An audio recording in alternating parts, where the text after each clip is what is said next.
Emily saves the day. It was a very busy spring day on the island of Sodor, and all of Sir Topham Hatt's engines were working harder than ever. Visitors were coming far and wide to visit the island, plus to see some of Sir Topham Hatt's engines. Annie and Clarabelle were filled to bits with happy holiday makers, but that didn't stop Thomas, as Thomas was making his way to Knapford Station to drop off his passengers. He didn't want to be late. However, back at Timothy's sheds, Emily was waiting for Sir Topham Hatt, when Sir Topham Hatt came to see her. "Ah, Emily, just the engine I was looking for. It is a very busy time indeed.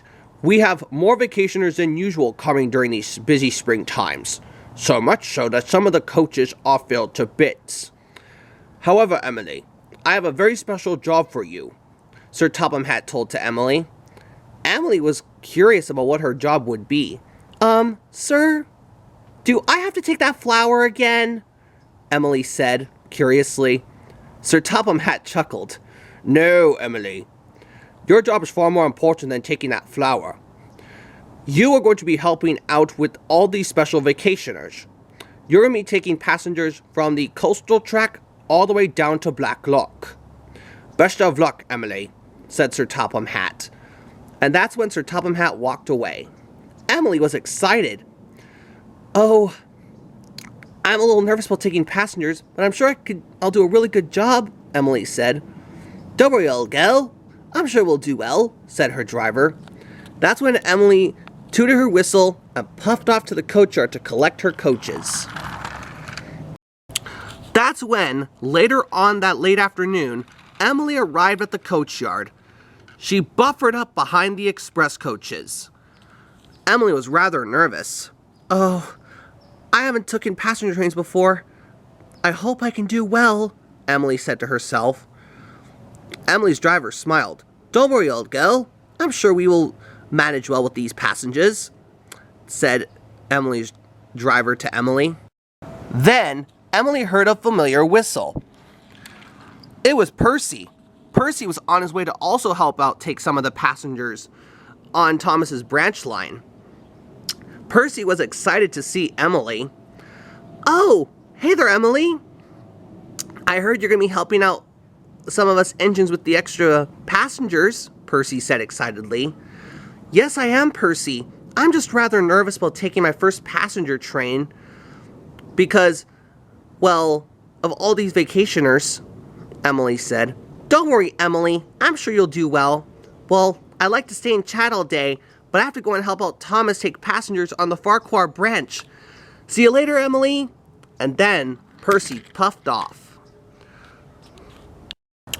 And so, that's when Emily was buffered up to the express coaches, as she puffed slowly on her way to Knapford Station. The coaches were heavy, but Emily didn't mind.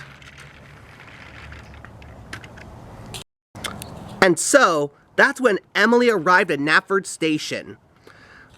Knapford was filled to bits with happy holidaymakers coming to and from to visit the island. Emily was in shock. "Bust my buffers! Wow, there's a lot of vacationers here. I don't know if I'll be able to fit all of them into these coaches," Emily said nervously.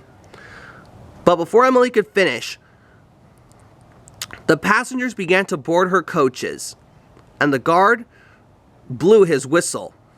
But Emily struggled taking the coaches out of the station. She pulled and she puffed. She chuffed and she huffed. And then, with a little bit of sand on the rails, Emily managed to get the train out of the station.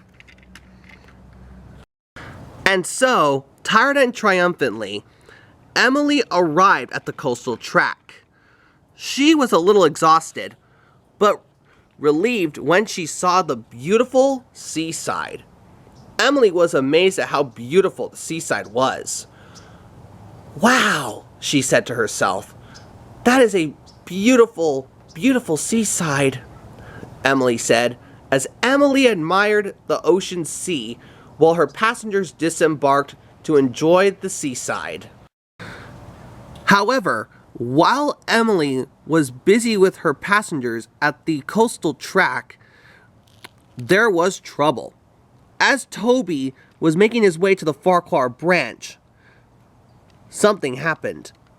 Something inside of Toby popped. Toby ground to a halt. "Oh dear," Toby said. "What's going to happen now? James is going to be arriving soon." That's when Toby's driver telephoned for help. Meanwhile, at the coastal track, Emily was admiring the seaside as well as watching her passengers enjoying the beautiful ocean and playing in the sand. However, a foreman came to see her. He had important news. "Emily, Toby is stuck on the point.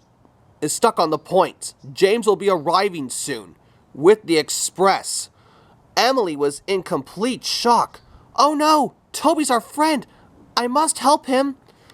That's when Emily was uncoupled from her coaches as she puffed off to go and help Toby.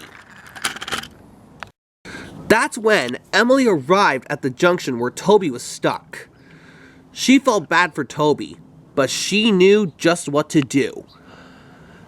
"Don't worry, Toby, I'll help you," she said as Emily pulled and she puffed. She chuffed and she huffed.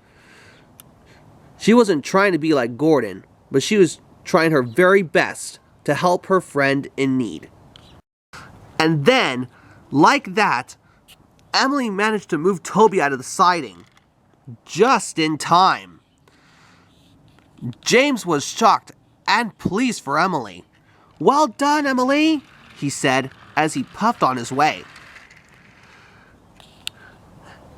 Emily was exhausted, but she could have felt more proud. "I did it," she said. That's when, later on that late afternoon, Emily had arrived at the coachyard. Sir Topham Hatt had news for her. "Emily, I was on board James's train, and I saw how much a heroic effort you did saving Toby from a nasty accident. And because of how well you managed the passengers during these busy spring times, I have a special reward for you," Sir Topham Hatt said proudly to Emily. Emily was confused. "A reward?" she said. "Yes. That way you could take your own passengers on your own journeys. Percy?" "Coming, sir," as Percy came in with new coaches. "My own coaches?" Emily said excitedly. "Yes, now you can take your own passengers on your own journeys," Sir Topham Hatt said proudly to Emily. Emily beamed from buffer to buffer. She couldn't wait to start her own journeys, as well as taking her own passenger trains. And in the end, Emily was glad that she had helped save Toby from a nasty accident, and that she got her own coaches to pull her own trains. But most importantly, was glad to be a part of Sir Topham Hatt's railway.